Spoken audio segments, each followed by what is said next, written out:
राज ठाकरे यांची कणकवलीमधील सभा झाली आणि त्या सभेमधील भाषणामध्ये ते स्वतः म्हणतात की मी असा सरळ चालणारा राजनेता आहे, इकडं ना तिकडं असं म्हणून त्यांनी एक उदाहरण सुद्धा दिलं.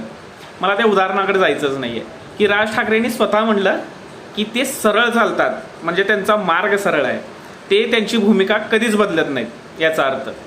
मला त्यांना प्रश्न विचारायचा आहे की 2019 साली तुम्ही स्वतः म्हणाला होतात की अमित शहा आणि मोदी या राजकीय क्षितिजावरून नाहीसे झाले पाहिजेत असं तुम्ही म्हणालात, आणि आता तुम्ही स्वतः म्हणताय की मोदीकडे बघून मी त्यांना बिनशर्त पाठिंबा देतोय. अशी कोणती तुमची मजबुरी आली की त्यांना तुम्ही बिनशर्त पाठिंबा देताय? कारण 2019 साली तुम्ही काँग्रेस आणि राष्ट्रवादीचा खुल्या पद्धतीने लाव रे तो व्हिडिओ असं म्हणून प्रचार करीत होतात. आता काय मजबुरी आली तुमच्यावर?